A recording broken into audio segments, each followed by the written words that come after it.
จ้ะพี่น้องจ๋าเบิ่งง้อแม่ต่อยดุ้งควางสิตีบ่ได้ออกไปทงหลายเป็น2-3 อาทิตย์แล้วนะจ้ะแม่ก็สิไว้จังซี่ล่ะพี่น้องจ๋าสายจังปล่อยเพิ่นออกขังคอกไว้นี่นะจ้ะก็สิปล่อยเพิ่นไว้สิล่ะจ้ะในหัวในสวนเอาเพื่องให้กินเด้อพี่น้องเอ้ยมันตัวหนึ่งเลยมันฮ้อนหลายพี่น้องจ๋านี่กินแล้วเพิ่นก็สินอนจังซี่ล่ะบ่ายๆเพิ่นจังแดดอ่อนๆกินน้ำมื้อละ3 เทื่อพี่น้องมึงงัวแม่บ่ได้ปล่อยได้อหยังนะมีแต่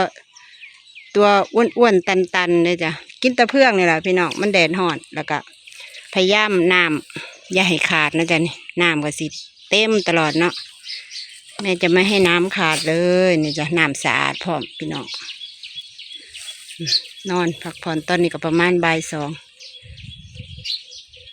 กินฟางอย่างเดียวตันๆเลยจ้ะ